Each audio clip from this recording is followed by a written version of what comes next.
MP साहब, पूरे प्रदेश भर में आपकी यात्रा चली हुई, क्या उद्देश्य है इसका?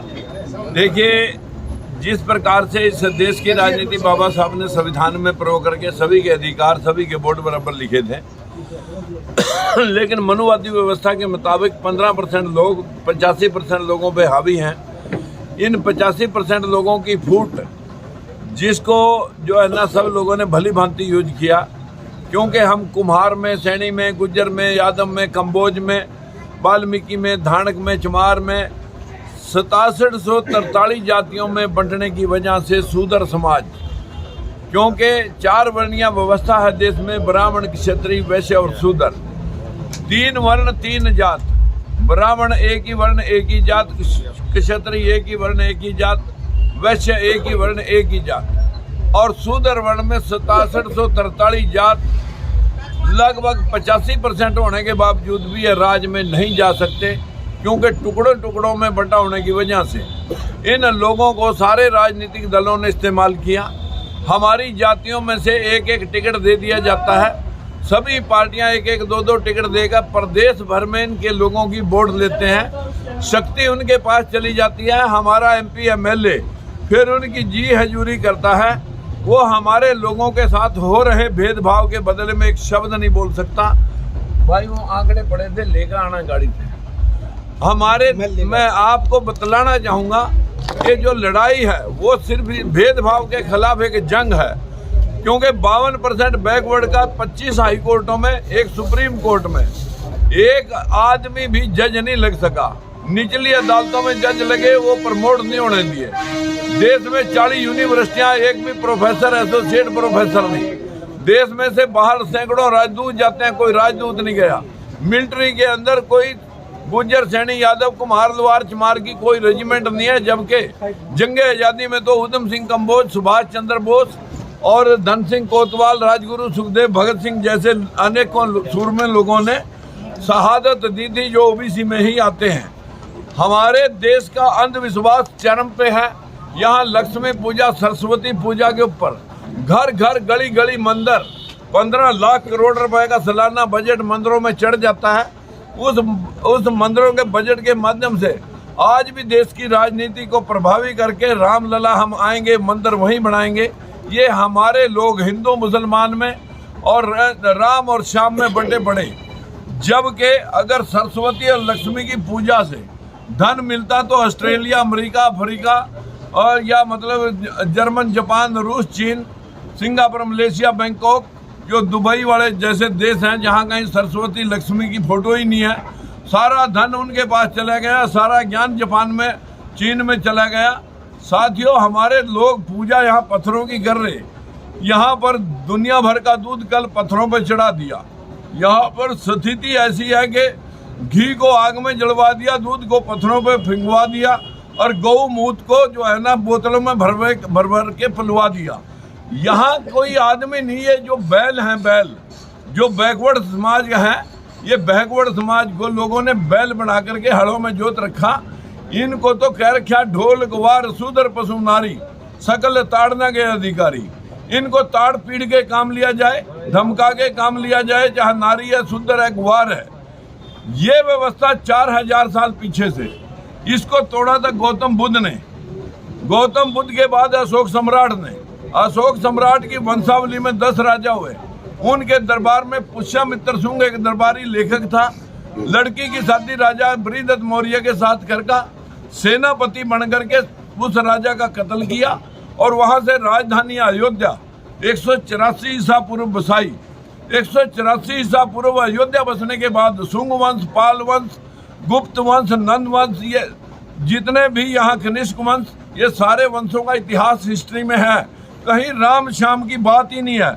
सुप्रीम कोर्ट ने फैसला कर दिया ललाई सिंह यादव की किताब पर कि रामायण महाभारत काल्पनिक है, लेकिन हमारा गली गली में मंदिर में ये बैल बने पड़े।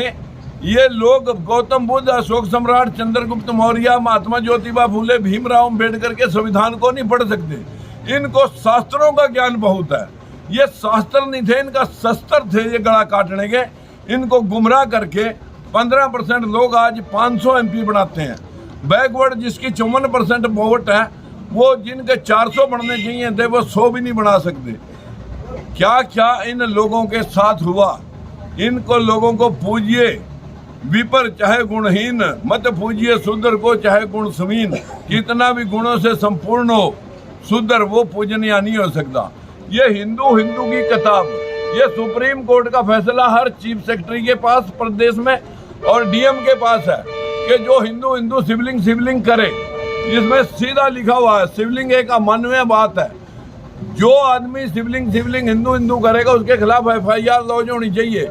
सारे जिला अधिकारियों के पास ये पेपर है, आप इसकी फोटो भेज करके सब लोगों को जागृत करें कि जो इस प्रकार का अंधविश्वास देश में फैला रहे हैं वो लोग आपको आदमी नहीं, वो पशु समझ करके ढोल को पीट पाट के जैसे काम लिया जाता है, आपको गुमराह करके आपसे काम ले रहे हैं। यही व्यवस्था इस देश को ठीक करनी होगी। और जब तक मनुवाद रहेगा, जब तक ये लोग अपने हक अधिकार को नहीं पहचान सकेंगे। इतना ही कहना था। आज देश के अंदर ये 52% लोग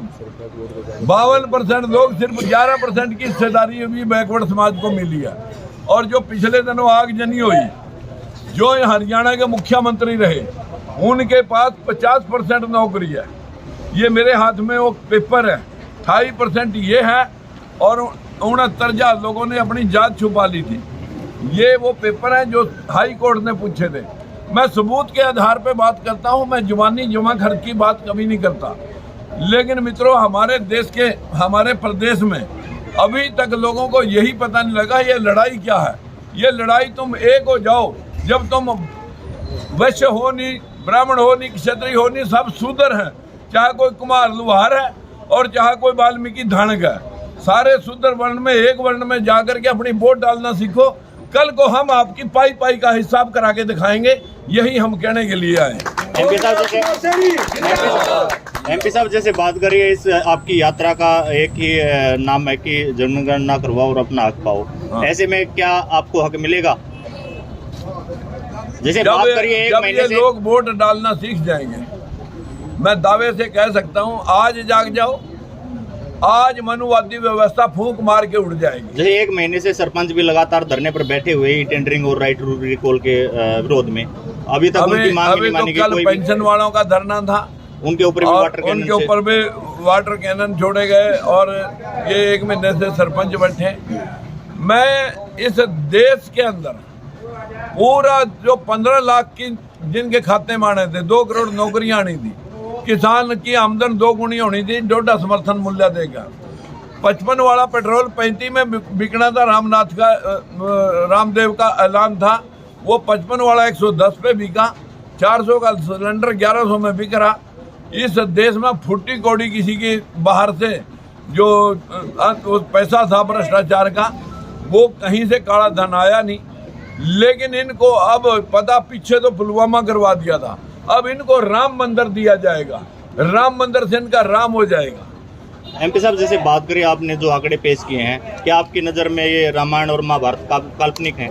ये तो सुप्रीम कोर्ट कह रहा कि काल्पनिक है। नहीं, आपकी पर्सनल राय? मैं भी कह रहा कि काल्पनिक है। अगर राम श्याम थे तो 184 ईसा पूर्व अयोध्या में जो अयोध्या बसी, पुष्यमित्र शुंग ने साकेत नगर के साथ अयोध्या बसाई 184 ईसा पूर्व। उसमें सबसे पहला राजा अयोध्या में शुंग वंश का, शुंग वंश के बाद आ जाता है कनिष्क वंश, गुप्त वंश, पाल वंश। जो भी इतिहास में लिखा हुआ वहाँ कहीं राम श्याम। हमारे देश के भाषा विभाग आर्कोलॉजिकल डिपार्टमेंट ने जब ललाई सिंह यादव की किताब के ऊपर फैसला सुप्रीम कोर्ट ने दिया था, हल्फनामा दे रखा कि रामायण महाभारत का कोई ऐतिहासिक प्रमाण नहीं है। अगर सिंधु घाटी की सभ्यता के प्रमाण हैं तो 6500 साल पुराने प्रमाण है। 5150 साल पहले जो महाभारत कह रहे हैं वही है, उसके प्रमाण कहाँ हैं? महाभारत जो ये रामायण जो हुई है, इतिहास के अंदर वहाँ से बुद्ध की मूर्तियाँ निकली। आज देश के अंदर जो हालात हैं वो गुमराह करने के लिए मुट्ठी भर लोगों ने सवेर से सांझ तक मंदिर खोल करके रसीट ली जाती है और शाम को दरवाजा बंद, अगले दिन सवेरे तड़के 4 बजे फिर खोल दिए जाते हैं माल चढ़वाने के लिए। अगर इन लोगों की आस्था मंदिरों में है तो फूल चढ़ाएं, भगवान तो फूलों से खुश हो जाएगा। अगर भगवान फूलों से रिश्वत लेगा, अगर भगवान खुश हुआ तो सबसे ज्यादा भ्रष्टाचारी तो भगवान हो गया। तो हालात में ये है कि 1 साल में सारे मंदिरों के ताले लग जाएंगे अगर ये फूल चढ़ाना शुरू कर दें। Thank you.